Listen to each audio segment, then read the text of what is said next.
Hey guys, now who is ready to take full control of their lives to ensure healthy aging and have more energy? Now, if that's you, in this video, I have my 5 main tips. Now, this is for busy professionals who wants to achieve healthy aging and increase their vitality. Welcome to another episode of Beyond the Bedside with me, Denise A Thomas. Now, guys, I'm a registered nurse. I am not a doctor. So please, I encourage you to contact your healthcare provider for personal advice based on your specific needs. So guys, we know aging is a natural process, right? But there are lifestyle choices that we can sometimes make that can significantly impact your overall well-being as you age, right? Say, for example, you just get your brand new baby. Those little people from 0 months to like 2 years old, they have the fastest growth rate of anyone else. They age significantly in that 2 years span. If you blink, you could possibly miss some of the stages of your child's life because they are aging so rapidly. Now, after you pass the toddler stage and you go into your childhood stages, then you continue to grow, then you enter the puberty stage, right? And the teenagers. Now, their aging process consists of more hormonal changes. They get the growth spurts, right? And then they become like these completely different human beings, like you don't even know who they are. Now, after your early 20s, this is like a young adult. You're trying to find yourself, find your footing, who you are. You're making career decisions. You're forming new friendships. You're getting married. You're having families of your own. So that is a part of the aging process where you're just trying to figure out who you are, where you are, and how you fit into this world. Now, as you advance into your 30s, for me personally, I think the 30s might be the slowest aging period. Because in your 30s, you're still feeling a little bit 20s, and then you could still feel like you could just reach out and touch the 40s. You start to get nervous about that.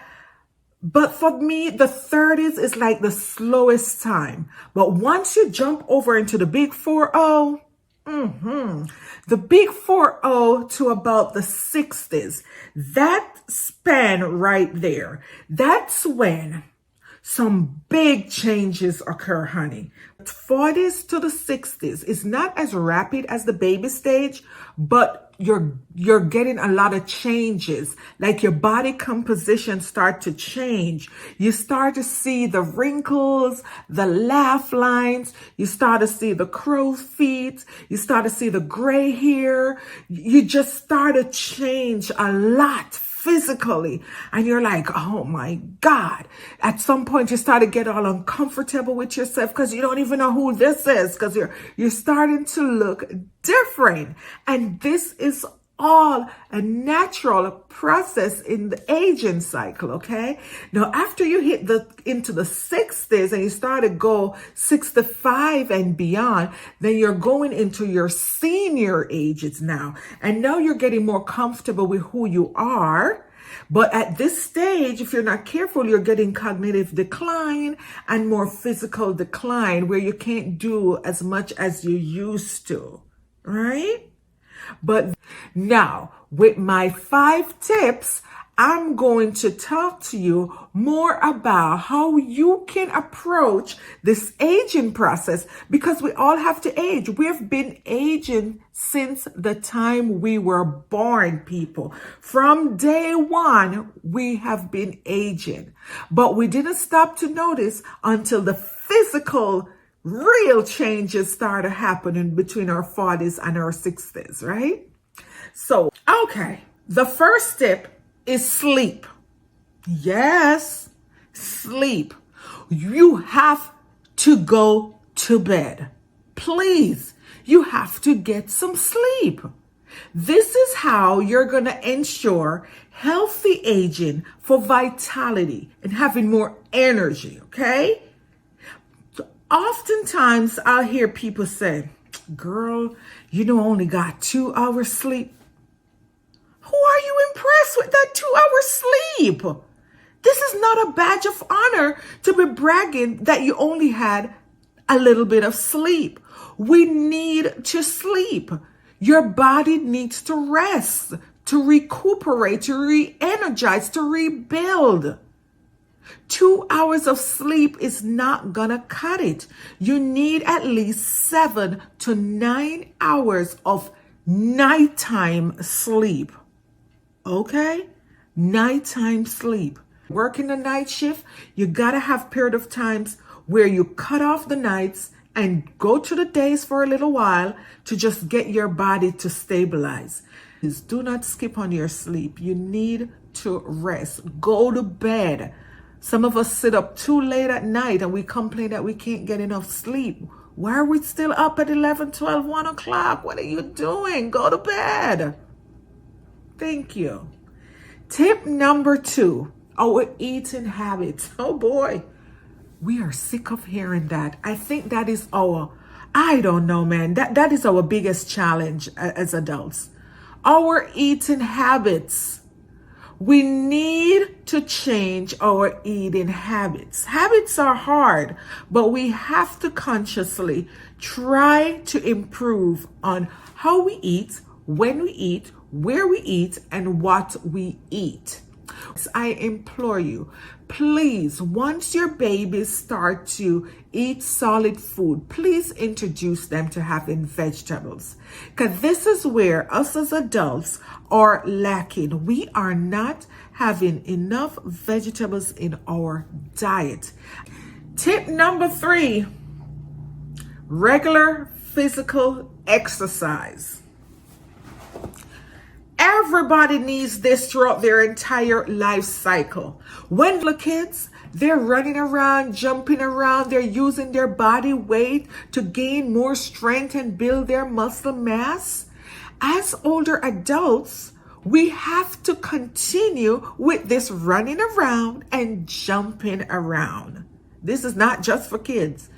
As an adult, we have to still run around and jump around to keep our muscle mass, to keep ourselves fit for our cardiovascular health. We just have to get up and move. You cannot just go to work, sit at a desk, and then come home and sit on the couch and then go lay down. Oh my gosh, guys, please. We gotta get some physical exercise going on to ensure healthy aging and increase your vitality. And that was tip number 3.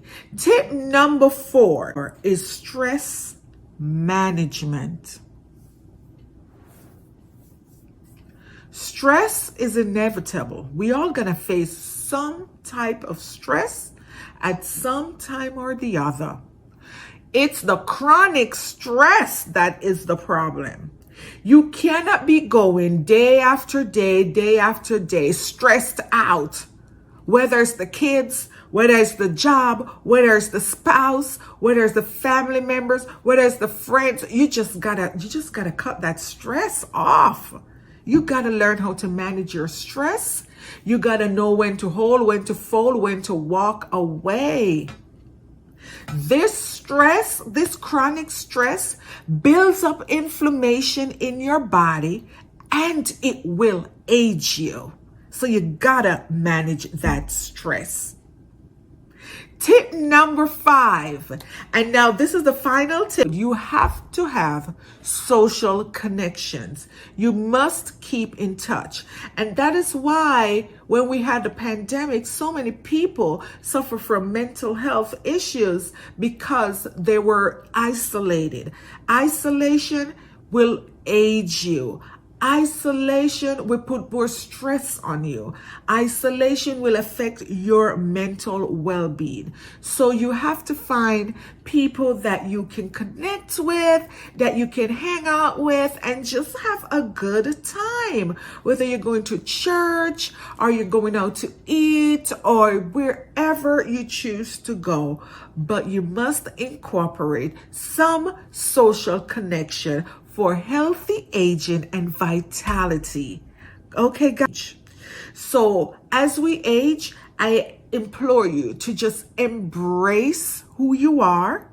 Take this for opportunity for growth and learn from things that you have experienced and pass it on to other people. Like impart the knowledge on other people. Because every stage in life, you are learning and you are growing. And this should be something that you learn to embrace. I know it's scary when you look at yourself in the mirror and you look different, but it is natural and we are all going through it. Okay? So guys, I thank you. I thank you so much for tuning in again to Beyond the Bedside with me, Denise A Thomas. Now, if you enjoyed this video, please give me a thumbs up, share it with someone else who you care about, and if you have not yet subscribed, please go ahead and subscribe, because guys, I enjoy doing this. I love patient teaching. Now, you guys are not patients, but I love to impart knowledge. As a nurse, that was one of my favorite things to do, to be at my patient's bedside to teach them. But I have burnt myself out, and now I want to work beyond the bedside. So this is where this channel comes in. And as I learn more about YouTube, and as I learn all the little tricks and stuff, I am just going to continue growing. And I thank you guys so much for the support in my early days and my early phase. This means so much to me.